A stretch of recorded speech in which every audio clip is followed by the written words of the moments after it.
Court pass complete to Ozzy Hakkarainen. Finally, it's that time of the year. Good evening, everyone. Two-day practices, contact drills, wind sprints, season previews, preseason games. Now they are all a thing of the past. It's a holiday of sorts all around the Upper Peninsula and the state of Michigan for that matter. Football is back. We begin week one of the high school football season with who else? The two-time Division VII defending state champion Ishpeming Hematites. Let's go to Iron Mountain, where the Hematites battled against the Iron Mountain Mountaineers. First quarter, Iron Mountain with possession of the rock. Tanner Houghton throws it to Brock Grenier, but Ozzy Corp jumps the route and picks off the pass deep in Mountaineer territory.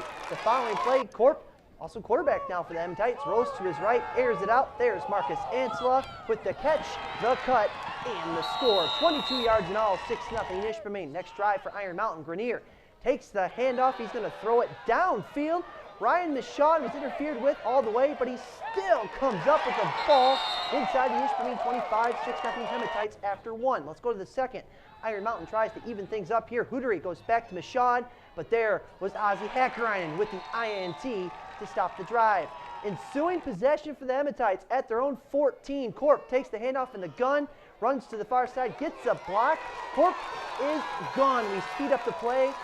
I'm on a time limit, folks. This one, all Ishpeming tonight, a 36-0 shutout win over Iron Mountain. Let's go below the bridge, where Marquette took on Traverse City Central. First quarter, Bronson Wood finds the end zone for the home team. Put the Trojans on the board first, 7-0. Next Trojan possession, Sean Williams again at the quarterback position finds who else? Mr. Wood. Watch this throw, watch this effort. That's effort. 14-0 TCC. Marquette did not have a lot of luck through the air tonight, so they kept the ball on the ground here. Quarterback Brett Place going to fake the handoff and takes it himself. A wise decision by Mr. Place. Defenders not going to get him. 73 yards later, it's 14-6. Marquette, though, on the board. Still in the fourth quarter, believe it or not, TC Central showing off some ground game of their own. The handoff to Joe Shepperly. He cuts through the defense and bounces it outside, and yep, he gone. 69 yards for the score. The Trojans too much for Marquette. They win it 34-13. We stay in the mitten. Where we go next? Alpena, where Escanaba took on the Alpena Wildcats. Not a lot of scoring in the first half of this one. The Wildcats, though, get on the board late in the first half. Joe Ayla hits the field goal to give Alpena the 3-0 halftime lead, where we're playing hockey. Jumping to the second half, the Wildcats finally get in the end zone with this touchdown pass. Tyler Pintar rolls right, finds Dylan Hose in the corner. 2-point conversion good, 11-0 Alpena.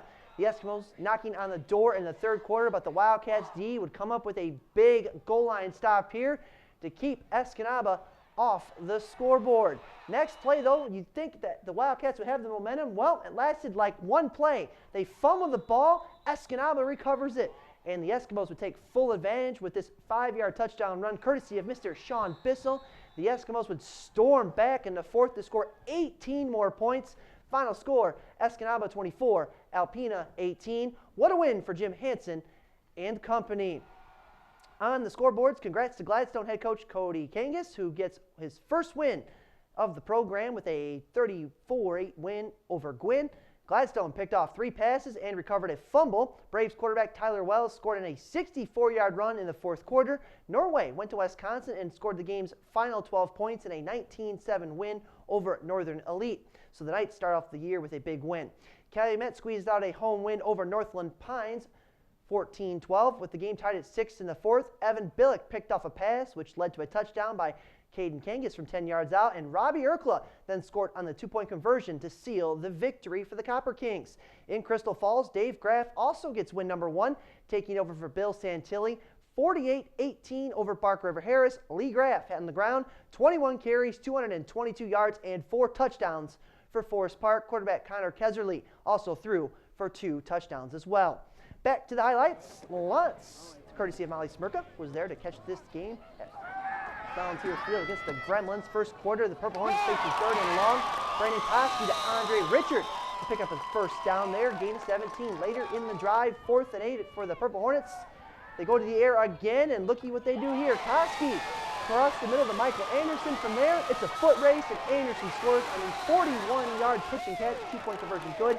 8-0 Lance on its opening drive. Speaking of opening drives, here's how Houghton's turned out.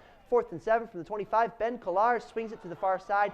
Thomas Schmidt makes 2 guys miss on his way to the end zone. In the end, Lance, your winner, 16-14. Up the road for Lance in Hancock, the Bulldogs honored members of every undefeated team since 1944 as Hancock played host to the Gogebic Miners. Second quarter action, Gogebic leading 8-0. Paul Berger takes the handoff up the gut. He makes a cut back to his right. And let's watch Berger get loose on the Smurf turf. 74-yard run plus 2-point conversion to put the Miners up 16-0. Down a couple of TDs, the Bulldogs put together a nice drive, which was finished out here by Lyle Johnson, who follows the left side of his line into the end zone, loses his lid, but he still scores from 3rd and goal. 2-point conversion good. Hancock was down by just 8. Just as quickly as the Bulldogs scored, the Miners marched right down the field. Guess who? Yep, it's Berger up the middle for another touchdown as the Miners pull away from the Bulldogs 36-14. Your final. There were a couple of other games on the schedule tonight. Last year's 8-man runner-ups from a year ago. Rapid River shut out Ewan Trout Creek 26-0. Good to see that team start out on a 1-0. Ontonagon, though, fell to Bel Air. That game at Mid-Penn 36-18. I quickly want to get this score in as well. Superior Central made easy work of Brimley 41-6.